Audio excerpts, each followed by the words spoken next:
drapeau dans la catégorie des plus hauts responsables militaires, généraux et colonels des FARDC, qui sont à l'honneur ce jour.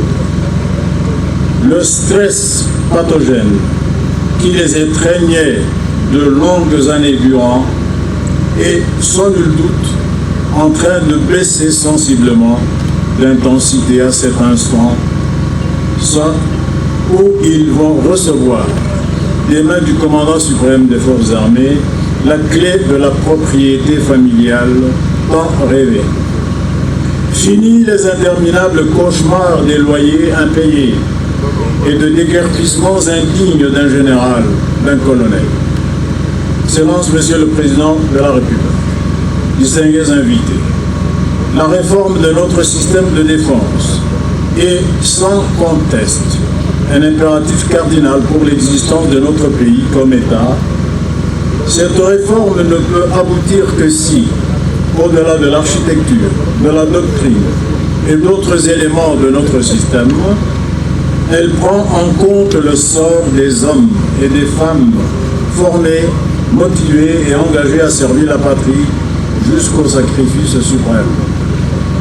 Les 10 principes directeurs qui sous-tendent la réforme des forces armées, 3 ont été priorisés, notamment la formation, l'équipement et le casernement. Aussi, l'article 124 de la loi portant statut du militaire parle des avantages sociaux dont doivent bénéficier les officiers et les sous-officiers en cours de carrière. Au nombre de ces avantages, nous avons entre autres les allocations familiales, le complément familial, le logement et l'indemnité de logement qui figurent en bonne place.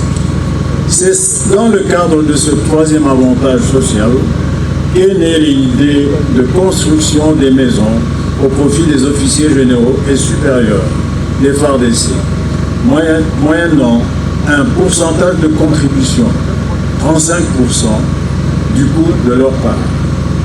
Puis-je rappeler ici que les travaux qui avaient bel et bien commencé en 2016 ont été arrêtés en 2018, au lendemain des élections présidentielles pour des raisons de financement.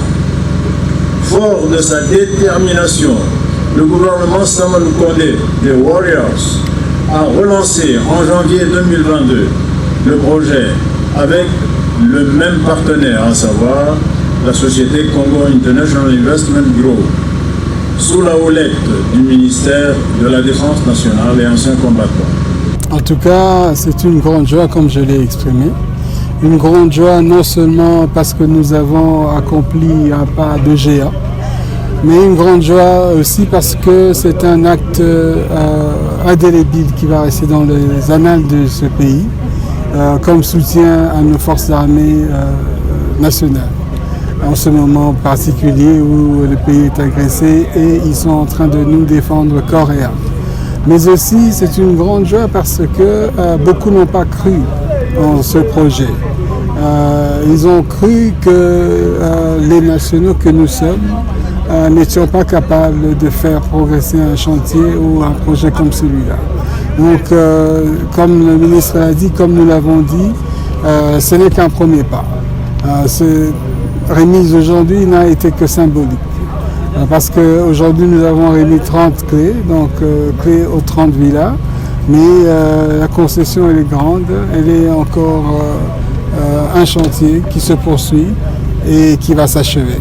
Donc moi, je suis déterminé à faire avancer ce projet jusqu'à la fin et pour prouver à la nation congolaise que nous sommes capables de délivrer. Alors, en dehors de l'armée, est-ce que les personnes civiles peuvent aussi souscrire et comment faire? Ah, bien sûr.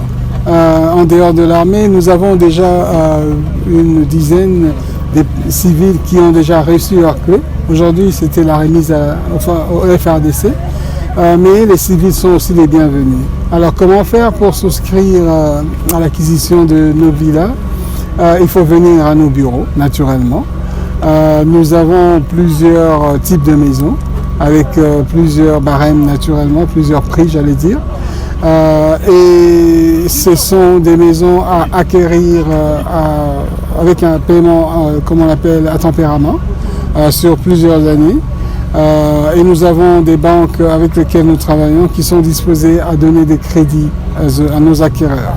Donc si vous êtes intéressé, si un particulier, un privé est intéressé à venir acquérir chez nous, il va venir à nos bureaux à qui nous allons montrer nos catalogues avec les différents modèles que nous offrons, les différents prix auxquels nous offrons. Et nous allons le diriger vers une des banques avec lesquelles nous travaillons, qui est disposée à accorder un crédit qui va aller jusqu'à 10 ans. Et de cette part-là, lui, il va commencer à rembourser à la banque et nous allons construire pour lui lorsque le financement de la banque va nous parvenir. Voilà.